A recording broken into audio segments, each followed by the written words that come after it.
होती भगवान की है आरती, पापियों को पाप से हटा देती।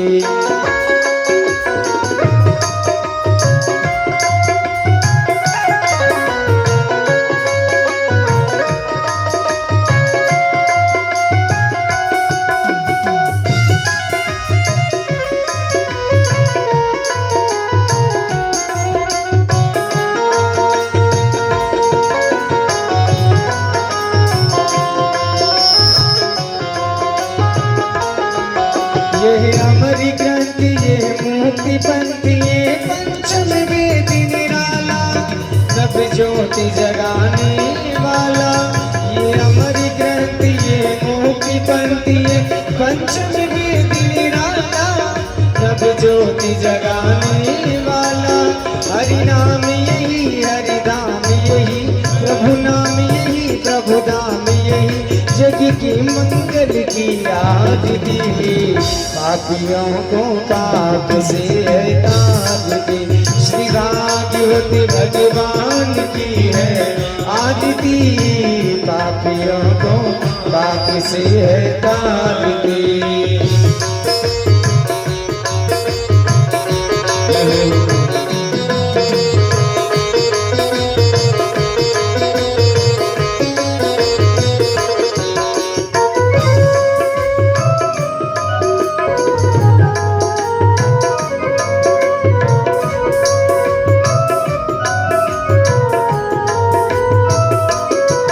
दीन कहे धनवान सुखी, धनवान कहे सुख राजा कुम्हारी, कि राजा कहे महाराजा सुखी, महाराजा कहे सुख इंद्र कुम्हारी।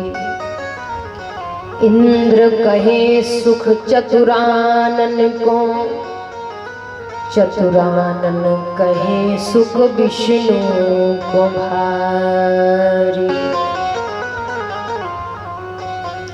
श्री तुलसीदास विचार करो, हरि भजन बिन जीव दुखाए, हरि भजन बिन जीव दुखाए। राधे जब सोलह श्रृंगार करे, राधे जब सोलह श्रृंगारी करे, हरि करे पड़े रोज दिखाते, हरि करे पड़े रोज दिखाते हैं।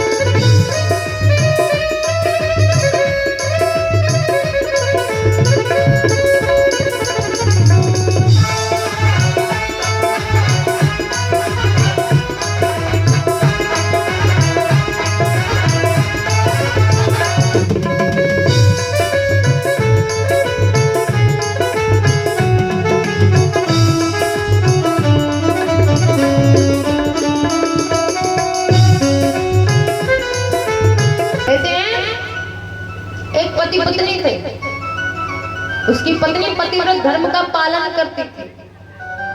एक दिन का समय काम करके उसका पति घर आया, बेचारा थका हुआ था, पत्नी की गोद में सिर रखा और थके होने के कारण सो गया। सामने उसका बच्चा खेल रहा था, छोटा सा था, और बीच भवन में एक अग्नि जल रही थी। कुंड जैसा होता है, उसमें अग्नि जलाते हैं। सिगड़ी सुना हुआ, सिगड़ी जलती, उसी तरह आग जल रही थी महाराज। उसका बालक खेलते खेलते घुटुअन घुटुअन आया और उसी अग्नि में चला गया। उस माँ बालक अग्नि में चला गया, लेकिन वो उठी नहीं। अपने बच्चों को नहीं बचाया। क्यों नहीं बचाया? अगर उठ जाती तो उसका पति जाग जाता, पति जाग जाता तो उसका पत्नी व्रत धर्म नष्ट हो जाता। इतनी आज्ञा मानी जाती थी। और तुम अपने पति का त्याग करके आ गए। जैसे ही उसके पति जागे, महाराज भाग कर गई। जैसे ही अग्नि कुंड में देखा तो वो बालक खेल रहा था। बालक खेल रहा था। क्यों खेल रहा था? उसके तप के प्रभाव से, उसके पत्नी व्रत धर्म के प्रभाव से। ठाकुर जी कहते हैं ऐसी ऐसी कथाएं हैं पतिव्रत धर्म की, और तुम अपने पति को, अपने पिता को, अपने भाई को, अपने बंधु को छोड़कर यहाँ चली आई रात्रि में। अब किस मुख से वापस जाओगी? क्या कहोगी घर पर? तो ठाकुर जी ने गोपियों से कहा, बिल्कुल कहिए। आज गोपियां कहती हैं आपने हमें पतिव्रत धर्म की कथा सुनाई, हम आपको पत्नीव्रत धर्म की कथा सुनाते हैं। पतिव्रत धर्म जो आपने सुनाया बड़ा अच्छा लगा कि पत्नी को पति की सेवा करनी चाहिए, लेकिन एक कथा हम आपको भी श्रवण कराते हैं।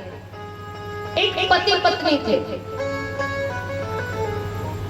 पति को लगा कि ये नहीं कर पा रहे हैं और क्यों ना शहर में जाकर के कुछ काम करें तो पैसे आएंगे।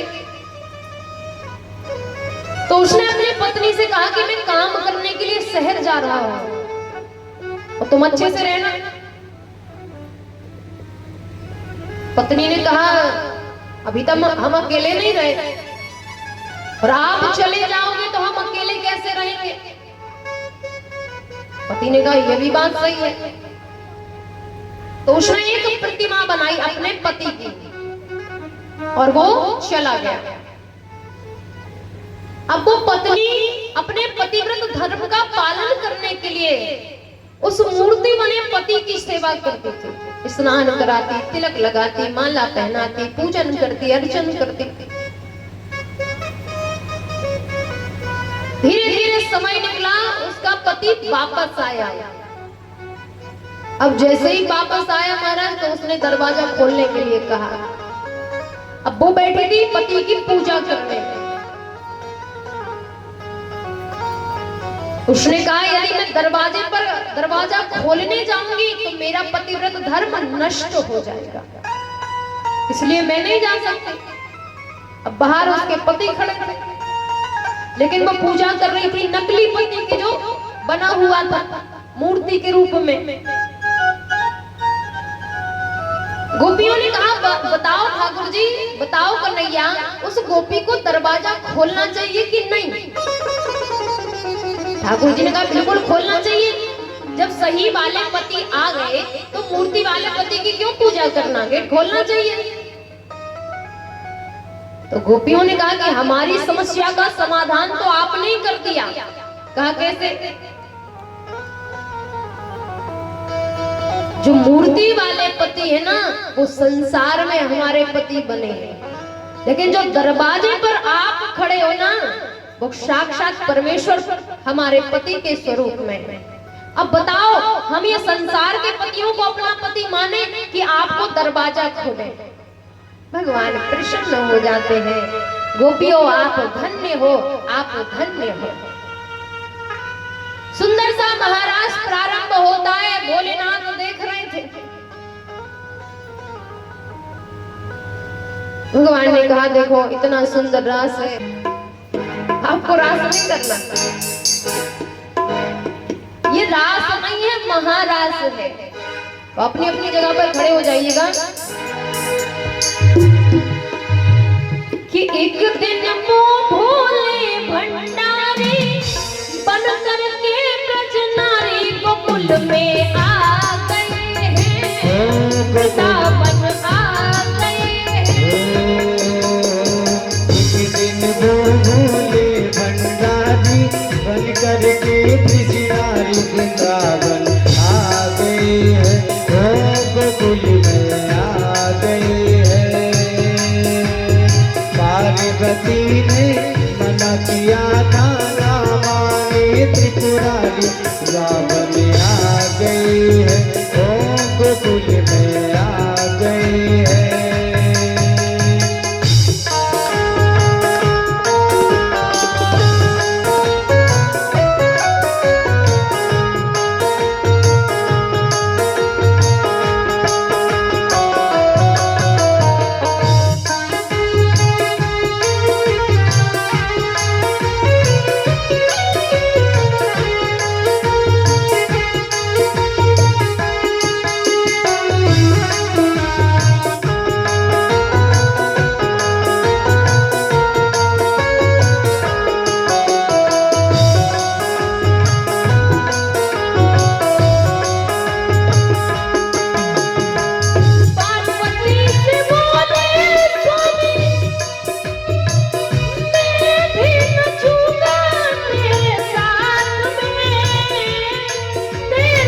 ऐसे भोले भोले मैं भी नचूंगा तेरे साथ में, तेरे साथ में। राधा संग श्याम नाचे मैं भी नचूंगा तेरे साथ में, तेरे साथ में। राधा संग श्याम नाचे मैं भी नचूंगा तेरे साथ में, तेरे साथ में। रास रचेगा ब्रज में भारी हमें दिखाओ प्यारी वृंदावन आ गए हैं, वृंदावन आ गई है। रास रचेगा ब्रज में भारी हमें दिखाओ प्यारी वृंदावन आ गए हैं, वृंदावन आ गई है। अरे एक दिन तो भोले भंडारी बन करके ब्रज नारी वृंदावन आ गए हैं, वृंदावन आ गई है। गोकुल में आ गए हैं। गोकुल में आ गई है।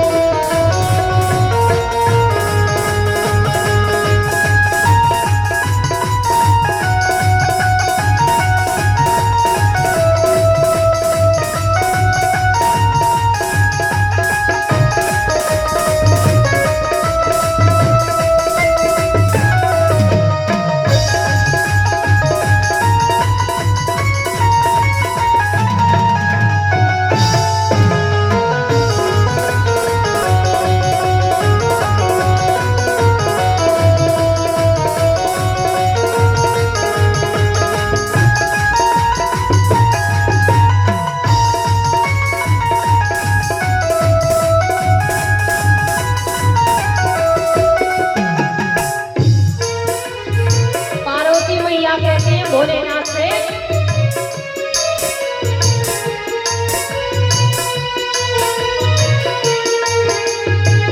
ओ मेरे भोले स्वामी कैसे ले जाऊं तुम्हें रास में, तुम्हें रास में। मेरे भोले स्वामी कैसे ले जाऊं तुम्हें रास में, तुम्हें रास में। मोहन की सिवा वहाँ कोई पुरुष न जाए रास में, हाँ रास में। मोहन के सिवा कोई पुरुष न जाए उस रास में, उस रास में। हंसी करेगी ब्रज की नारी ना माने त्रिपुरारी, गोकुल में आ गए हैं। गोकुल में आ गई है। हंसी करेगी ब्रज की नारी मानो बात हमारी वृंदावन आ गए हैं। वृंदावन आ गई है। एक दिन वो भोले भंडारी बन करके ब्रज नारी वृंदावन आ गए हैं। वृंदावन आ गई है।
पाए कोई राज को, इस राज को।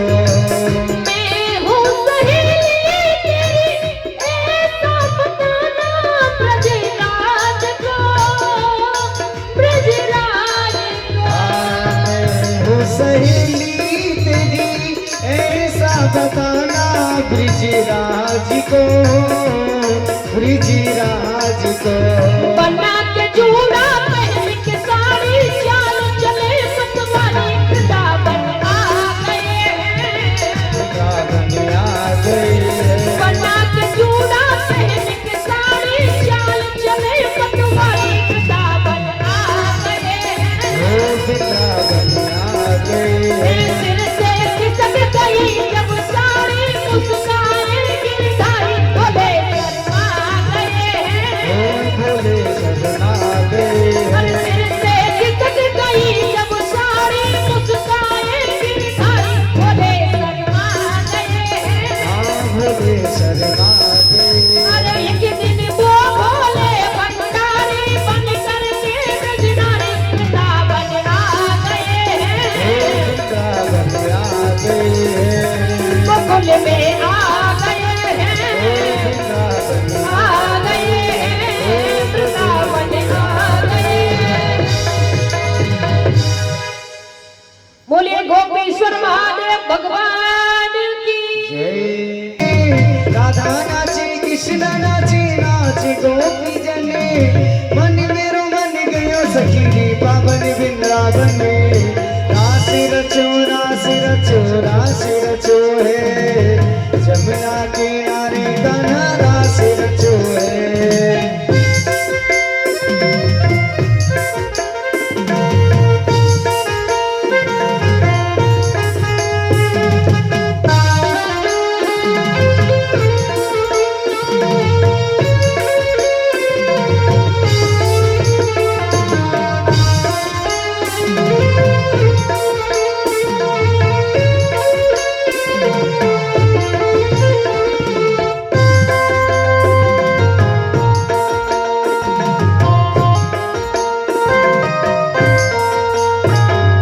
सूरज नाचे चंद्र नाचे, जाने तकारी सखीरी, पायल की झनकारी सखीरी, घुंघरू की झनकार। पायल की झनकारी सखीरी, घुंघरू की झनकार। ऐसो रहस रचो वृंदावन, बज रही पायल की झनकार। ऐसो रहस रचो वृंदावन, बज रही पायल की झनकार। ऐसो रहस रचो वृंदावन, बज रही घुंघरू की झनकार। पूरा प्रहर व्यतीत हो गया, लेकिन मथुरा से वृंदावन नहीं पहुंचा। यहाँ वहां सो जाते हैं। अक्रूर जी को मन में भाव आता है कि अगर मैं लेने ना जाऊं तो कंस कृष्ण को कभी नहीं मार सकता। अगर कृष्ण मर गया तो उसका दोष इस अक्रूर को आएगा। जैसे ही वृंदावन में प्रवेश किया, नंद रानी के भवन में प्रवेश किया, नंद बाबा नंद रानी को प्रणाम किया। कहा कंस ने यज्ञ का आयोजन किया है, हम कृष्ण और बलराम को लेने आए हैं। भैया यशोदा के हृदय में मानो हजारों तीरों ने एक साथ प्रवेश कर दिया।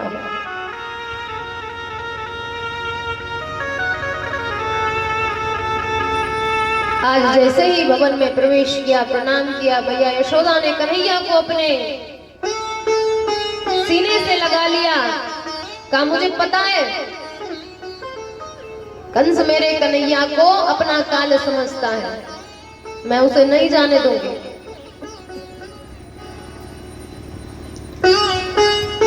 नंद बाबा मैया यशोदा को अनेक प्रकार से समझाते हैं। आज रात्रि भर मैया यशोदा को नींद नहीं आती। इतने लाड और दुलार से मैया यशोदा ने कृष्ण को पाला है।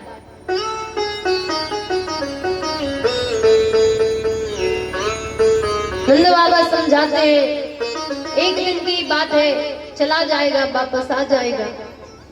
मैया यशोदा कहती मुझे पता है, यदि एक बार ये चला गया फिर वापस नहीं आएगा। आज रात्रि भर मैया यशोदा जागती हैं। सुबह मेरा लाला चला जाएगा, सुबह मेरा लाला चला जाएगा। जैसे ही प्रातःकालीन बेला हुई, सबको पता चला कि कृष्ण मथुरा जा रहा है। जैसे हमें किसी चीज का आभास होता है, उसी प्रकार सभी को आभास हो गया कि कृष्ण एक बार गया तो दोबारा वापस नहीं।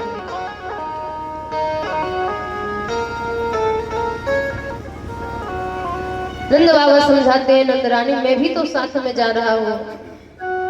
एक दिन यज्ञ का आयोजन है, मेला है, देख आएगा, घूम आएगा, हम उसे पुनः वापस अपने साथ लेकर आएंगे। बहुत प्रकार से समझाया मैया यशोदा को। आज जैसे ही रथ में बैठे कृष्ण और बलराम, दूसरे रथ में नंद बाबा और भगवान के सखा विराजमान हुए।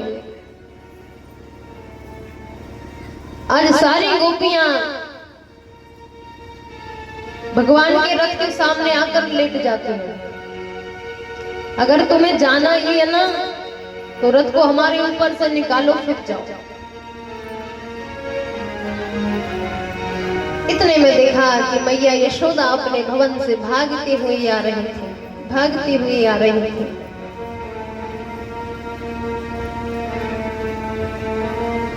दुख अपार था महाराज, क्रोध की कोई सीमा नहीं थी, मन में भय भी था। लटपटाती हुई भागती आ रही थी, इतने में गिर गए।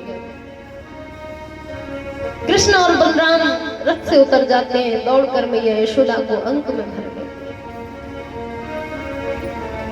आज मैया यशोदा कहते हैं, लाला मुझको तो पतो भी नहीं कि तू तो मथुरा को राजा है। मुझे तो आज पता चला कि तू तो मेरा लाला है ही नहीं। अरे सब चिढ़ाते थे मैया कि तुम गोरी, नंद बाबा गोरे, ये काना कहां से काला हो गया। आज पता चला तो मेरा लाला है ही नहीं।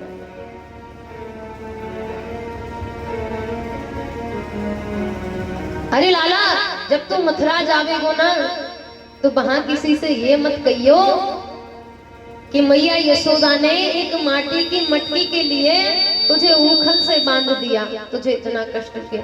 तो वहां जाकर किसी से ये मत कहना। मैया यशोदा को ठाकुर जी अंक में भरती हैं, ठाकुर जी भी मैया यशोदा को अंक में भरते हैं। बहुत प्रकार से लाड़ करती हैं मैया यशोदा। प्रेम से ठाकुर जी समझाते हुए कहते हैं कि कितनी अच्छी है, कितनी प्यारी है, प्यारी प्यारी है ओ माँ, ओ माँ।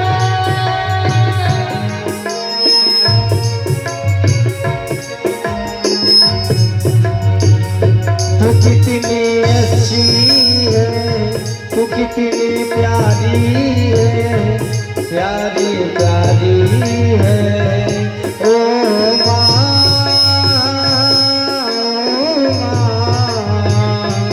ओ माँ, प्यारी माँ। तू कितनी अच्छी है, तू कितनी प्यारी है, प्यारी प्यारी है ओ माँ,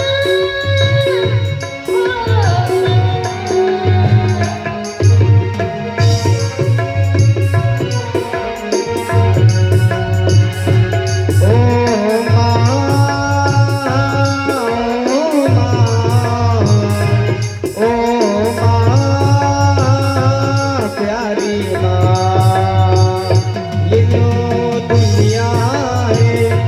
बन काटों का तू फुलवारी है ओ माँ,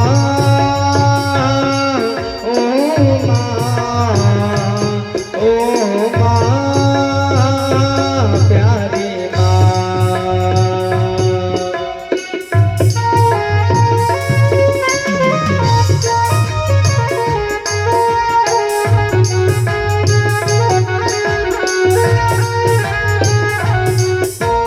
व्यक्ति के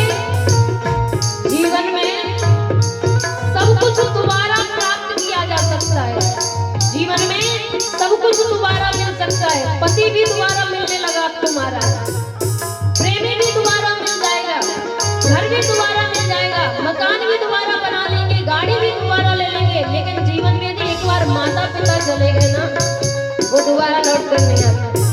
दूसरे को बना भी लेना, लेकिन वो भाव कभी नहीं आएगा। तू कितनी अच्छी है, तू कितनी भोली है, प्यारी प्यारी ओ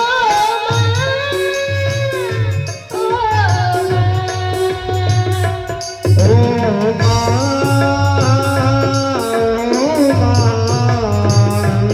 ओ प्यारी माँ। हम 10 बार मना करते हैं ना कि हमें भूख नहीं है, हमें नहीं खाना, फिर भी माता भोजन कर लो, हम कहेंगे नहीं खाना, बोला ना एक बार, अरे थोड़ा सा खा लो। 10 बार कोई नहीं मनाता, एक बार बोलेगा खाना खाना है, तुम बोलोगे नहीं, ले जाएगा वापस।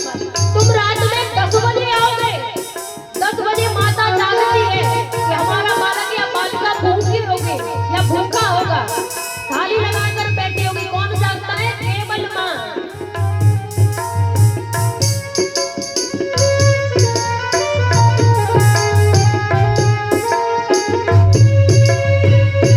जब भी हम जमुना जी में स्नान के लिए प्रवेश करते हैं तो हमें जमुना जी में ठाकुर जी के दर्शन होते हैं। ये कैसे संभव है? तो एक रूप में ठाकुर जी कन्हैया बनते हैं और दूसरे रूप में शेष अवतार श्रीमन नारायण बन जाते हैं। अक्रूर जी समझ जाते हैं कि ये कोई साधारण जीव नहीं है, ये स्वयं परमात्मा है। आज अक्रूर जी महाराज ठाकुर जी को मथुरा में प्रवेश कराते हैं। ठाकुर जी के सारे सखा मिल जाते हैं, नंद बाबा मिल जाते हैं, बलदाऊ जी सब एकत्रित हो जाते हैं। आज ठाकुर जी ने कहा कि हमें मथुरा नगर में भ्रमण करना है, ये नगर देखना है, क्योंकि हम नगर में पहली बार आए हैं, हम तो गांव के हैं, हम नगर में पहली बार आए हैं, हम नगर को देखना चाहते हैं। नंद बाबा ने कहा कि कन्हैया तू तो बड़ा उत्पाती है, एक काम कर बलराम को साथ में रख लो। तो कृष्ण और बलराम जी और सारे सखा जलाशय के पास एक धोबी वस्त्र धुल रहा था। अब कन्हैया तो है ही नटखटी, बोले मामा जी प्रणाम करते हैं। कहा कौन? कहा मैं कृष्ण हूँ, वृंदावन से आया हूँ। कहा तुम तो वही कृष्ण हो ना जो हमारे महाराजा का काल हो। काम काल थोड़ी हम तो भांजे हैं। धोबी ने कहा हम तुम्हारे मामा कैसे हुए? कहा मथुरा हमारे मामा का घर है, कंस मामा तो सारे मामा।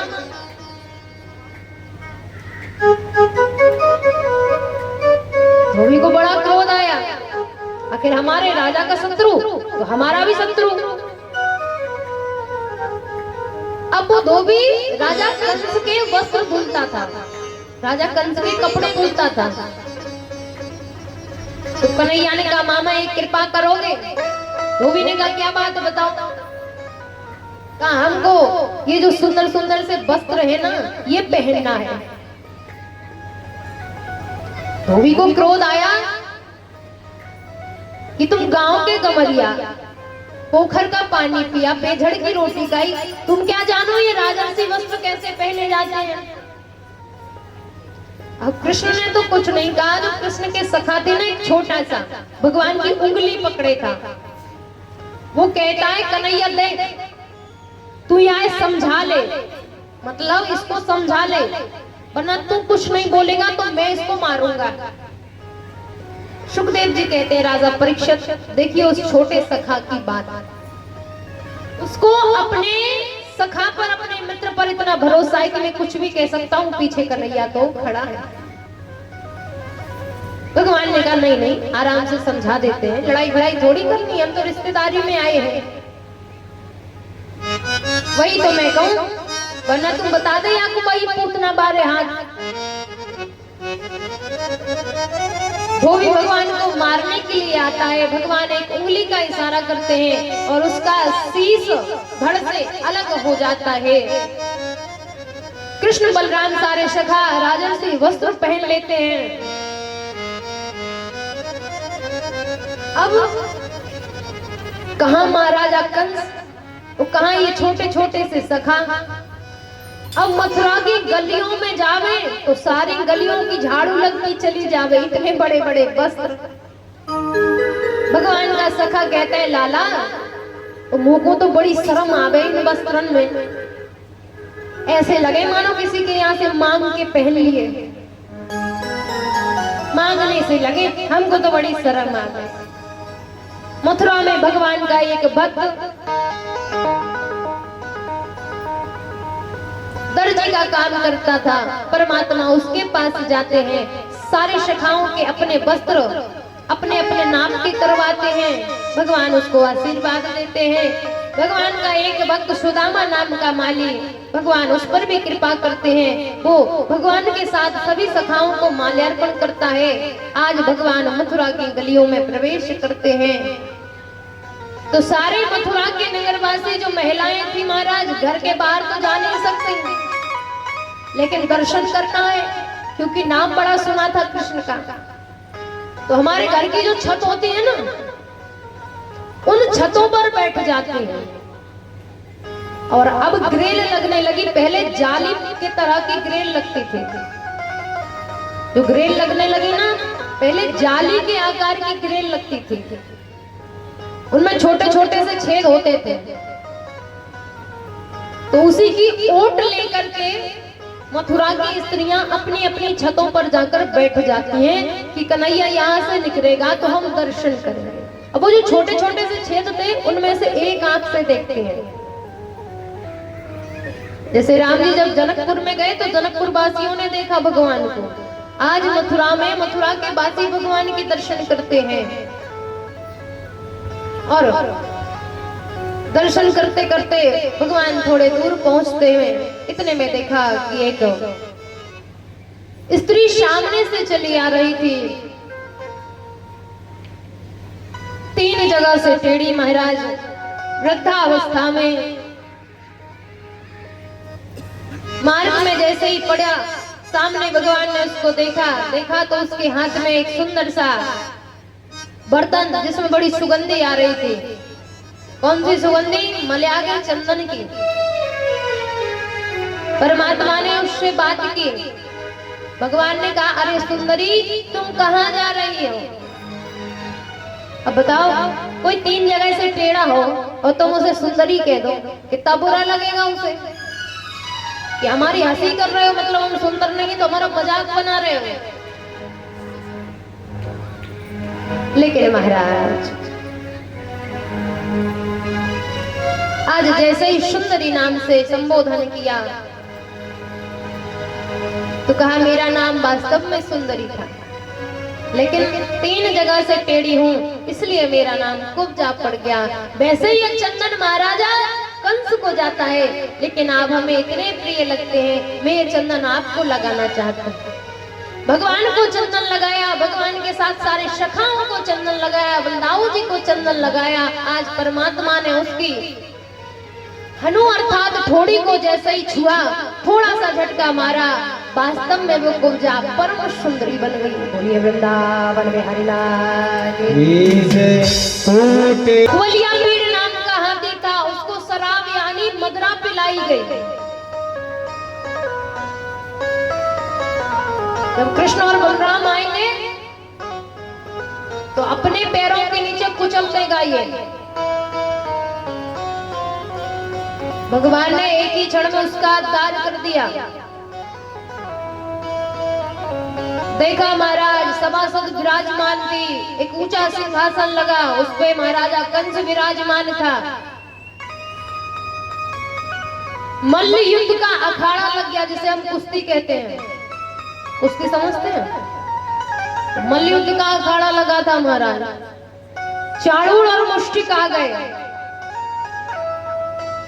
चाणूर कंस का सेनापति था, अतिरथी वीर था, 1 लाख सैनिकों का बल अकेले था उसमें।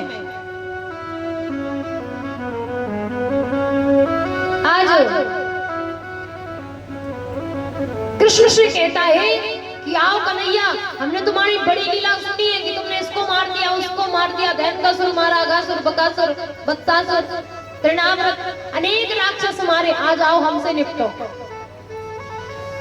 ठाकुर जी इतने कौतुकी हैं, हाथ जोड़कर कहते हैं मामा श्री, हमने काऊ को नहीं मारो, हमने किसी को नहीं मारा। कहा अच्छा, इतने राक्षस भेजे थे फिर कहां गए? बोले सारे आपने मरे मराए भेजे थे, हमने तो जमुना जी में बहाए हैं, हमने नहीं मारे। मरे मराए भेजे थे सो जमुना जी में धकेल के बहा दिए। आज चाणूर श्री कृष्ण कन्हैया लाल से युद्ध करता है, मुष्टिक बलराम जी से युद्ध करते हैं। एक ही क्षण में श्री ठाकुर जी और बलभद्र जी दोनों का प्राणांत कर देते हैं। दोनों को कोई शस्त्र धारण नहीं किया, कभी बाण लिया हो, तलवार ली हो।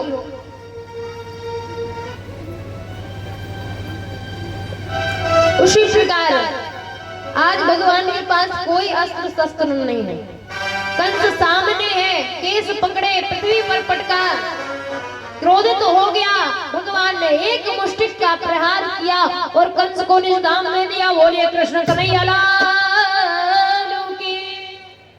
उद्धव जी से कहा कि उद्धव, तुम कृष्ण की ही आयु के हैं और मैं तो जाती हूँ तो वो कुछ बोलता नहीं है, ज्यादा बात भी नहीं करता। तुम जाकर पूछो उसे मथुरा में कोई कष्ट तो नहीं है, कोई दुख तो नहीं है। उद्धव जी पहुंचे, कहा कन्हैया से कोई बात है, दिक्कत है? कहा हाँ, मुझे भैया यशोदा की गोपियों की याद आती है। एक काम करो, तुम जरा ब्रज में होकर आओ। बृहस्पति का शिष्य है उद्धव जी, ज्ञानियों में ज्ञानी। उद्धव जी ने कहा कि गांव के गवरिया मेरी भाषा थोड़ी समझ पावेंगे, मैं संस्कृत में बात करूंगा, वो गांव के गवरिया है, मेरी भाषा नहीं समझ पाएंगे, मैं नहीं जाता। कन्हैया ने कहा तुम्हारे इसी अहंकार को तो तोड़ना है, जो तुम्हें अहंकार है कि तुम ज्ञानियों में श्रेष्ठ हो, बृहस्पति के शिष्य हो। भगवान ने कहा तुम एक बार जाओ तो सही। एक दो बार भगवान ने बोला, कन्हैया ने बोला, तो उद्धव ने कहा हाँ ठीक है जाते हैं, लेकिन एक ही दिन में वापस आ जाएंगे, सुबह जाएंगे शाम को वापस आ जाएंगे। ठाकुर जी ने कहा वो तो तुम्हें वहां जाने के बाद ही पता चलेगा कि तुम एक दिन में आ रहे, एक महीने में आ रहे। उद्धव जी ने रथ तैयार किया। यहाँ ब्रजवासियों की दशा का वर्णन महाराज। ब्रजवासी प्रतिदिन जाकर नगर के बाहर मार्ग पर बैठ जाते थे। कन्हैया ने कहा था कि परसों आऊंगा, आज जा रहा हूं, परसों आऊंगा। तो सारे गोप गोपिकाएं ब्रजवासी नगर के बाहर मार्ग पर बैठ जाते थे कि आज लाला आएगा, आज लाला आएगा। दिन भर बैठे रहते थे, जब शाम हुई तो घर वापस चले जाते। देख परसों की कहा था, आज भी नहीं आया। अब ठाकुर जी ने कहा था उद्धव जी से कि ब्रजवासी मेरे अलावा किसी और को पहचानते भी नहीं है, तो तुम हमारी कारी कांकरिया लेकर जाओ। ब्रजवासियों का नियम था, गांव के बाहर बैठ गए, जैसे ही रथ सामने आया कारी कांवरिया देखी, दौड़कर भाग गए, रथ के ऊपर चढ़ गए। कृष्ण आ गया, कृष्ण आ गया, मेरा लाला आ गया, कन्हैया आ गया, कन्हैया आ गया। जैसे ही रथ पे चढ़े महाराज देखा तो कहा ये तो नहीं है, परसों की कहा था, परसों में तो बीत गई परसों और आज भी नहीं आया। उद्धव जी ने प्रणाम किया, कहा मुझे कृष्ण ने भेजा है। कहा बहुत अच्छा किया, एक तो खुद नहीं आया और दूसरे को काय के लिए भेजा। उद्धव जी ने कहा कि हमें मैया यशोदा और नंद बाबा के महल में जाना है, उनसे मिलना है, भेंट करनी है। आप हमें घर बता दें, महल बता दें। ग्वाल बाल खूब हंसे। कहा उद्धव जी आप ये जल की धारा देख रहे हैं ना, जल की धारा, ये कोई पानी की लाइन नहीं है, ये कोई पनारा नहीं बना महाराज। तो कहा फिर क्या है? कहा ये नंद बाबा के आंसू, मैया यशोदा के आंसू, सारी गोपियों के आंसू, सारे ब्रजवासियों के आंसू की ये धारा बन गई महाराज। उद्धव जी की सिट्टी पिट्टी गोल, रथ से उतर गए महाराज। आज तक इतने वर्ष हो गए, आज तक महाराज इतनी जल की धारा प्रवाह कर रही है, अश्रुओं की धारा है। ज्ञान की पहली सीढ़ी खिसक गई महाराज। जैसे ही नंद भवन में प्रवेश किया, नंद बाबा को प्रणाम किया, नंद रानी को प्रणाम किया, मैया यशोदा कहती हैं जरा धीरे बोलो। कहा क्यों? जरा धीरे बोलो, मेरा कन्हैया सो रहा है। और एक बार वो जग गया ना तो इतना परेशान करता है, कभी चंदा मांगता है, कभी माखन मांगता है, कभी दुल्हन मांगता है। अभी जाग जाएगा तो काम नहीं करने देगा। चुप रहो, ज्यादा मत बोलो, धीरे बात करो। मैया यशोदा से उद्धव जी कहते हैं मां, कन्हैया तो मथुरा में, यहाँ तो है ही नहीं। जब इतना उद्धव जी ने कहा, मैया फूट फूट कर रोने लगती हैं। आज जैसे ही नंद भवन में प्रवेश किया तो प्रत्येक कक्ष से, प्रत्येक आंगन से कन्हैया लाला जय श्री कृष्ण की ध्वनि सुनाई पड़ती है। रात्रि भर मैया यशोदा और नंद बाबा से सत्संग किया। आज नंद बाबा से उद्धव जी कहते हैं कि मैं गोपियों के पास जाना चाहता हूं। आज गोपियों के पास जैसे पहुंचे महाराज तो देखा गोपियां वार्तालाप कर रही थी। क्या? एक भवरा था, भवरा मंडरा रहा था। बीच में श्री राधा जी बैठे हैं, चारों तरफ गोपिकाएं बैठी हैं। अब भवरे से कहते हैं, देखो सखी ये काला है, और ये काला है तो जरूर कृष्ण का मित्र होगा, जरूर कृष्ण का सखा होगा। गोपियां नेत्रों में आंसू भरकर कहते हैं, रे भ्रमर, अगर तुम मथुरा जावे तो कन्हैया से ये मत कहना कि हम गोपियां कन्हैया को इतना बुरा भला कहते हैं। अरे वो तो जरा सा तनिक सा क्रोध है जो उसको गाली भी दे देते। कहीं मेरे जाने से, मेरे कहने से मेरे कृष्ण को दुख हुआ तो मैं वो पीड़ा सहन नहीं कर पाऊंगी। क्योंकि आप ही बताओ महाराज, जो गोपियां थी ना वो मथुरा जाती थी रोज अपना माखन बेचने के लिए, लेकिन जब से कन्हैया मथुरा पहुंचा वो माखन बेचने नहीं जाते। क्यों? यदि मैं गई मुझे देखकर कृष्ण को पीड़ा ना, दुख ना पहुंचे, तब से माखन बेचना बंद कर दिया। अन्यथा अगर गोपियां जाती तो दिन में 4 बार दर्शन कराते, लेकिन मेरी वजह से मेरे कन्हैया को कोई दुख ना हो, यही प्रेम की यथार्थता है, यही प्रेम की सत्यता है। आज सारी गोपियां आपस में वार्तालाप करती हैं किशोरी जी से कि आज मैंने कन्हैया के दर्शन किए, वो पूतना को मार रहा था। दूसरी सखी कहती है, आज मैंने कन्हैया के दर्शन किए, वो माखन चोरी कर रहा था। आज मैंने दर्शन किए, वो चीर चोरी कर रहा था। आज मैंने दर्शन किए, वो जमुना में स्नान कर रहा था। आज मैंने दर्शन किए, वो गोचारण कर रहा था। सारी गोपियां ऐसा वर्णन कर रही थी। तो एक ने पूछा, किशोरी जी आपको सपने में भगवान नहीं आते? सपने में कृष्ण के दर्शन नहीं होते? ठाकुर जी के दर्शन नहीं होते? श्री राधा रानी ने कहा कि सपना जब आता है जब नींद आवे। हम सोएंगे तभी सपना आता है, जागते तो सपने नहीं देखते ना। श्री राधा श्री किशोरी जी कहती हैं कि सपना तब आता है जब सोते हैं, और जब से कृष्ण गया मैंने सोया नहीं है, और मैं सोई नहीं तो मुझे सपना कैसे आएगा। सुंदर चर्चा करते हुए गोपियां कहती हैं, आजा तेरी याद सताती है, आजा मेरे कृष्ण कन्हैया तेरी मैया बुलाती है। ओ आजा मेरे कृष्ण कन्हैया तेरी राधा बुलाती है।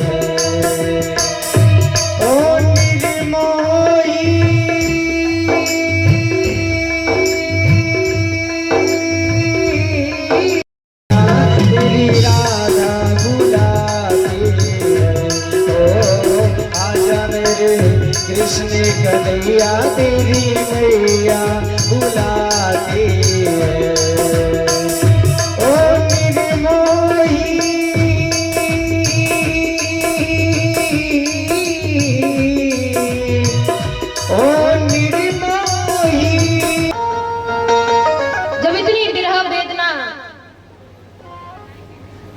श्रवण किया उद्धव जी ने, जाकर उद्धव गोपियों के चरणों में लेट गए, प्रणाम करती हूँ, कहते गोपियों मैं तो तुम्हारे चरणों की धूल भी नहीं हूँ। 7 महीने हो गए उद्धव जी को ब्रज में आए हुए। आज उद्धव जी समझाते हैं किसको? गोपियों को। गोपियां वो कृष्ण तो परमात्मा है, ब्रह्म है, और ब्रह्म की अनुभूति करो।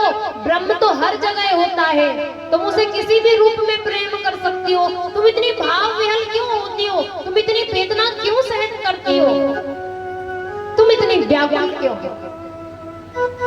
गोपियां कहती हैं उद्धव मैं मानती हूँ आप ज्ञानी हैं, लेकिन एक बार मन में जिसकी छवि बस जाए ना, एक बार मन में जो बस जाए उसको निकालना बड़ा मुश्किल होता है। और कृष्ण की छवि हमारे हृदय में अंकित हो गई है और इसको निकालना अब मुश्किल है। अरे हृदय में एक शरीर में एक हृदय होता है, वो हृदय तो मैंने कृष्ण को समर्पित कर दिया। उद्धव अगर दूसरा हृदय होता तो मैं किसी और को दे पाती। उधो मन ना रहे 10-20, एक हतो सो गयो श्याम संग, अब को आराध है ईस। अरे ब्रह्म की आराधना कैसे करूं? उसके लिए भी हृदय चाहिए, दिल चाहिए। दिल था तो कृष्ण ले लिया, अब दूसरा हृदय कहां से प्रकट करूं? तुम तो कृष्ण के सखा हो, बंधु हो, मित्र हो, तुम तो सब जानते हो। गोपियों ने कहा मेरा तो तन भी कृष्ण है, मन भी कृष्ण है, धन भी कृष्ण है। मैं यहाँ खाऊं पीऊं तो वो कृष्ण को ही खाती हूँ, पीती हूँ तो कृष्ण को ही पीती हूँ, काम भी कृष्ण का करती हूँ। अब गोपियां थी सगुण ब्रह्म की उपासक और उद्धव जी है निर्गुण ब्रह्म के उपासक। और महाराज जो निर्गुण ब्रह्म की उपासना करता है वो सगुण ब्रह्म के बारे में कभी समझ ही नहीं पाता, क्योंकि सगुण ब्रह्म माने गोपियों ने कन्हैया को छोटा देखा है, लीलाएं करते देखा है। और उद्धव जैसे हम और आप प्रार्थना करते हैं परमात्मा से, वो निर्गुण ब्रह्म की करते हैं। समझा रहे हैं गोपियों को, गोपियां उद्धव जी को समझाती हैं कि तुम ज्ञानी हो और ज्ञानियों को प्रेम की भाषा कभी समझ में नहीं आती। के ऊधो तुम भय बोरे पाती लेकर आए दौड़े, योग कौन जाने यहाँ रोम रोम में श्याम जहां। मेरे प्रत्येक रोम में कृष्ण है, मेरी वाणी में भी कृष्ण है, मेरे शरीर में भी कृष्ण है, मेरे हाथों में भी कृष्ण है, मेरी प्रत्येक इंद्रियों के माध्यम से भी कृष्ण है। मेरे पास दूसरा कुछ ना तो काम है और ना ही दूसरा कोई जीव है। जब ऐसा गोपियां समझाती हैं तो आज 7 महीने हो गए महाराज, जो एक दिन की बोलकर आए थे ना, वो आज 7 महीने गोपियों के चरणों में पड़े हैं। ज्ञान भूल गए, प्रेम में डूब गए। यही प्रेम सिखाने के लिए ठाकुर जी ने उद्धव जी को वृंदावन भेजा था। आज वो बृहस्पति का शिष्य 7 महीने तलहटी में रहकर ठाकुर जी की लीला श्रवण करता है। आज गोपियां उद्धव जी से कहती हैं कि ये तो प्रेम की बात है उद्धव, बंदगी तेरे बस की नहीं है। ये तो प्रेम की बात है उद्धव, बंदगी तेरे बस की नहीं है। ये तो प्रेम की बात है उद्धव, बंदगी तेरे बस की नहीं है। ये तो प्रेम की बात है उद्धव, बंदगी तेरे बस की नहीं है।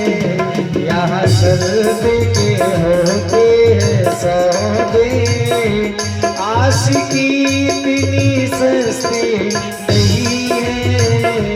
यहाँ दर पे होते हैं सौदे, आशिकी इतनी सस्ती नहीं है। यहाँ सर्दी के होते हैं सौदे, आशिकी इतनी सस्ती नहीं है।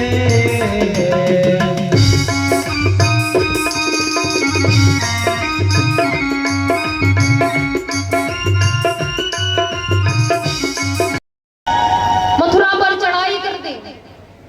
भगवान ने एक बार हरा दिया, 2 बार हरा दिया, 3 बार हरा दिया। अंत में जरासंध ने 10,000 ब्राह्मणों को बुलाया, पूजन किया ब्राह्मणों का और बताया कि यदि मैं उस कृष्ण से हार गया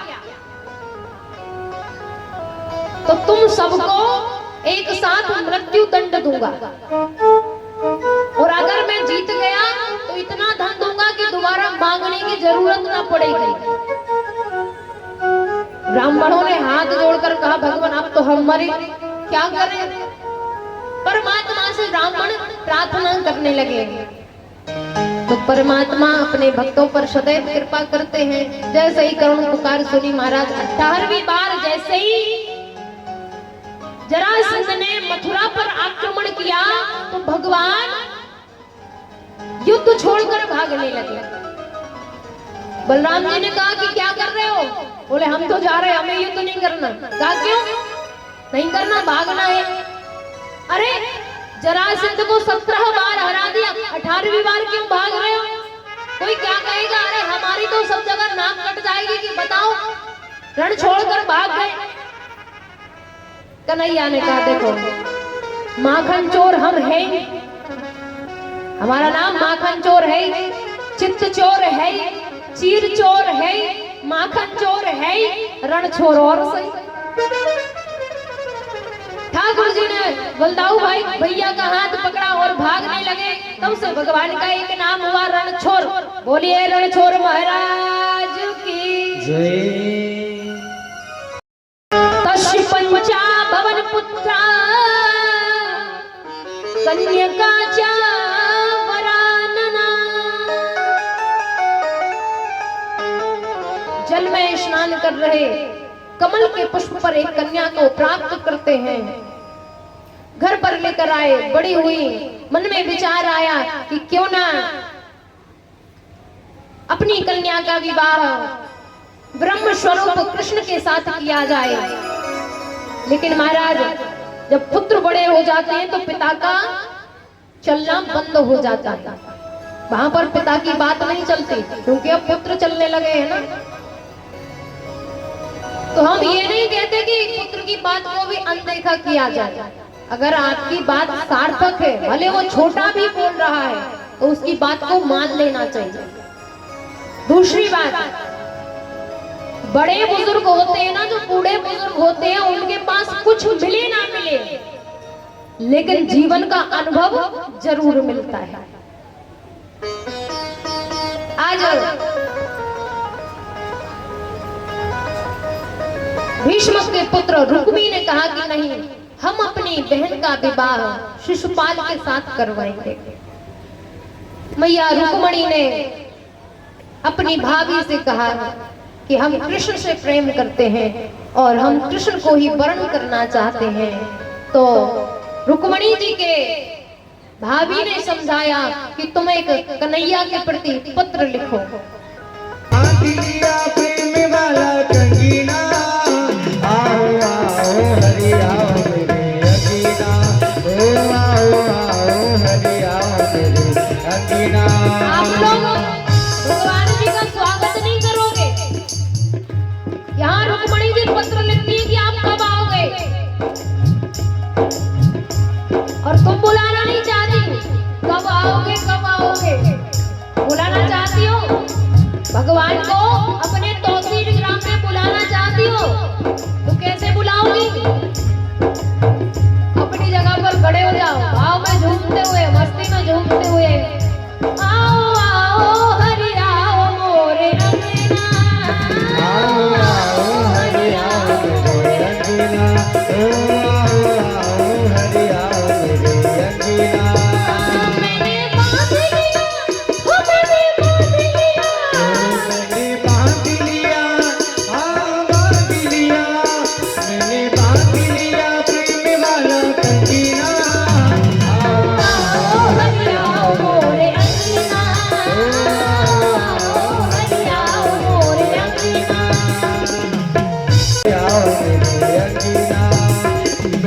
बांध लिया, मैंने बांध लिया प्रेम वाला कंगना, मैंने बांध लिया प्रेम वाला कंगना। आओ आओ हरि आओ रंगीला, ओ आओ आओ हरि आओ रंगीला।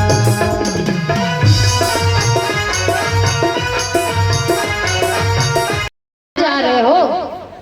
अब भगवान जी शर्मा गए कि अपनी विवाह की बात कैसे करें। तो कहा कि कुंदनपुर में विवाह उत्सव है, स्वयंवर है, हम देखने जा रहे हैं।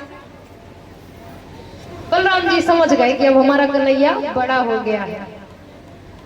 कहा ठीक है चले जाओ।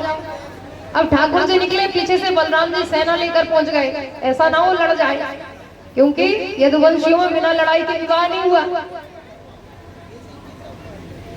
तो बलराम जी सेना के साथ बाद में पहुंचते हैं। आज ठाकुर जी जैसे ही पहुंचे तो कृष्ण कन्हैया लाल कात्यायनी भवन में पहुंचते हैं। इधर मैया रुक्मणी जी श्रृंगार करके कात्यायनी पूजन के लिए जाती हैं।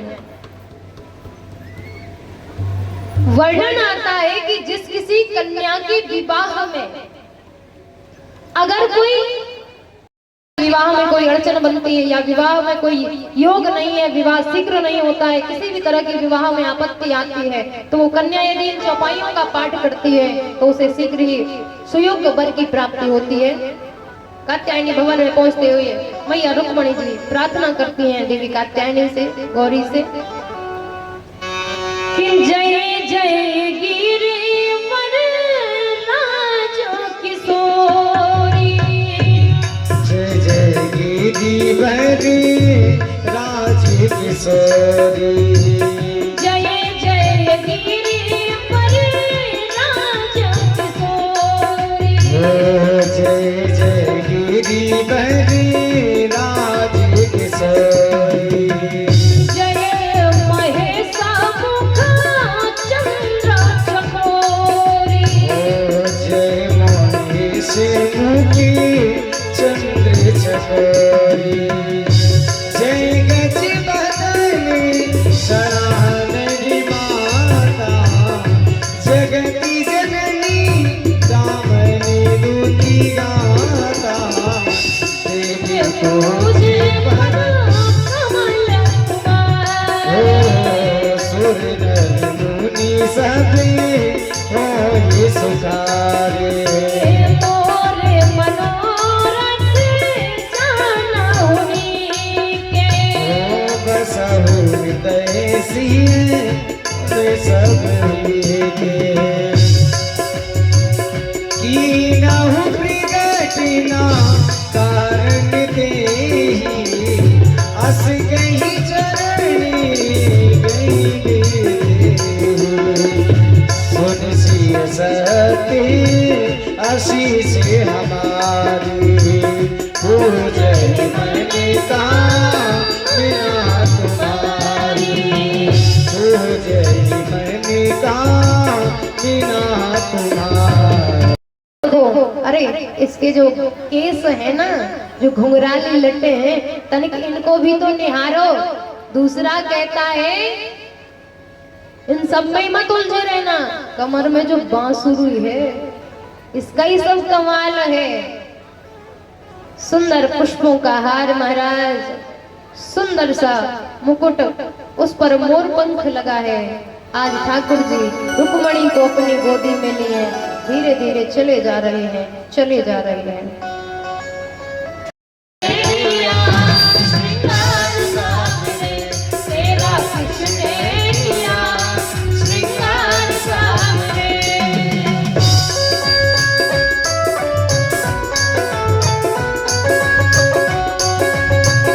कनगरिया जी दुल्हन बनी है, और दूल्हा दूल्हा दूल्हा दूल्हा दूल्हा दूल्हा दूल्हा दूल्हा दूल्हा बने हैं नंदलाल, दूल्हा बने हैं नंदलाल।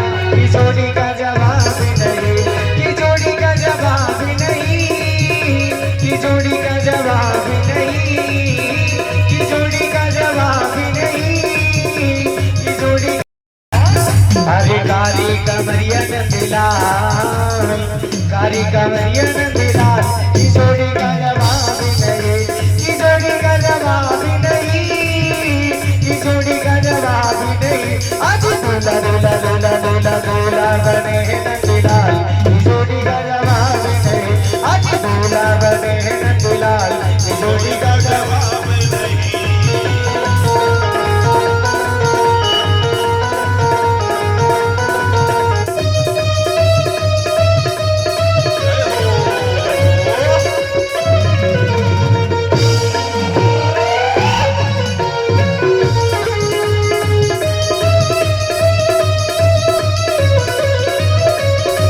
तिलकधारी नंदलाल,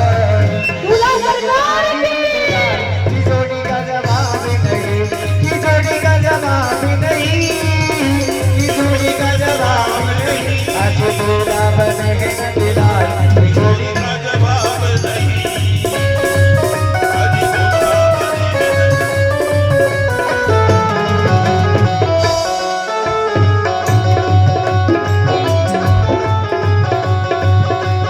श्याम की शादी, आज मेरे श्याम की शादी है, आज मेरे श्याम की शादी है। ओ श्याम की शादी है, मेरे घनश्याम की शादी है, आज मेरे श्याम की शादी है, आज मेरे श्याम की शादी है। अरे लगता है जैसे सारे संसार की शादी है, आज मेरे श्याम की शादी है, आज मेरे श्याम की शादी है।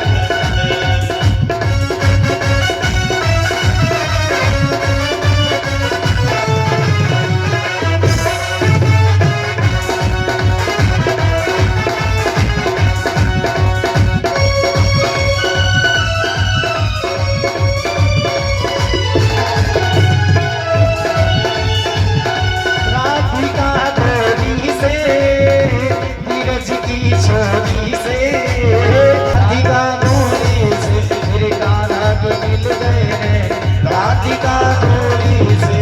बोलो दूल्हा सरकार की माला, बहना मुझे माला, ये पूर्णिमा रते स्वर्णिम नैया छोड़ी रे कन्हैया, अभी तेरी नगर नैया पड़ी है भंवर मेरे सावरिया, सावरिया तेरे ही भरोसे छोड़ी है नैया।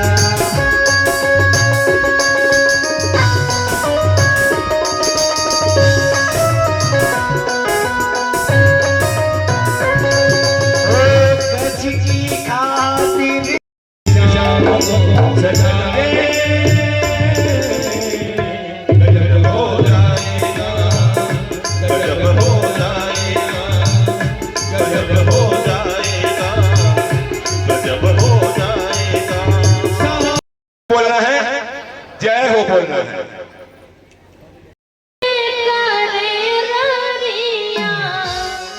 गाने जानते हैं ना, विवाह में गाने होती हैं,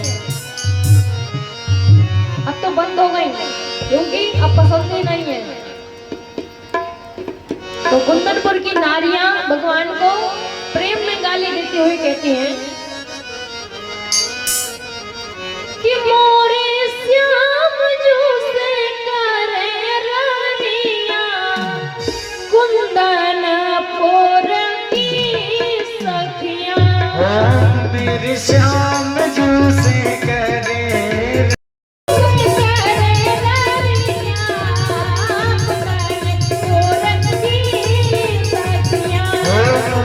श्याम जू से करे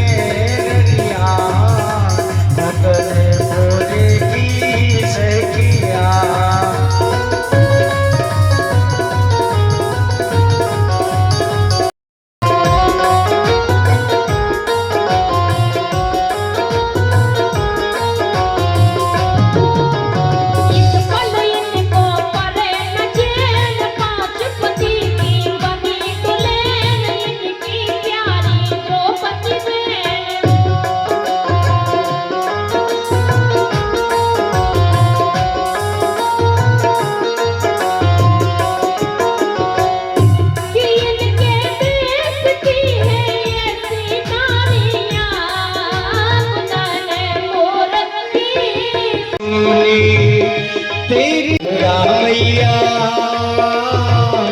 काहे बसी पुण्य प्रताप इन पे की पड़ गई छाप गोरी मैया गोरे बाप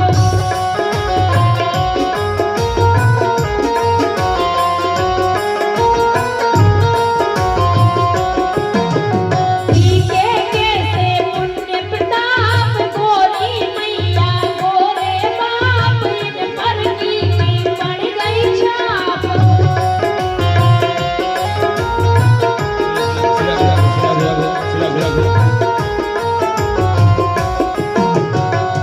के जीजी जो से भयो करिया पुकारे को रखी सखिया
आरती कुंज बिहारी की श्री गिरिधर कृष्ण मुरारी आरती कुंज बिहारी की श्री गिरिधर कृष्ण मुरारी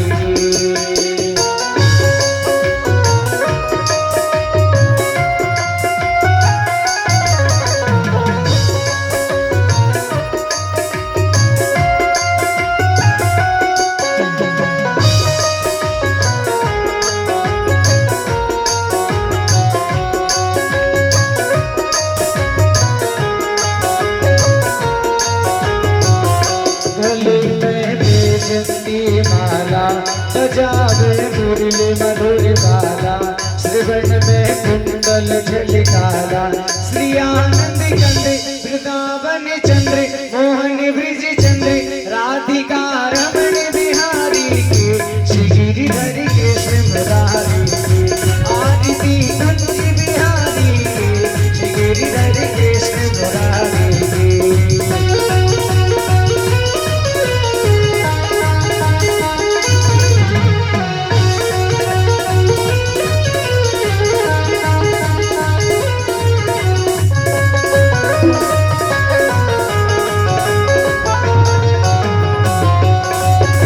कोई रोक सके तो रोक ले मैं नाचती छम छम छम छम छम छम छम छम हाथों में लो भर के हाथ चली रे मैं तो अपने कान्हा के द्वार चली रे पालकी में होकर सवार चली रे मैं तो अपने कृष्णा के द्वार चली रे कोई रोक सके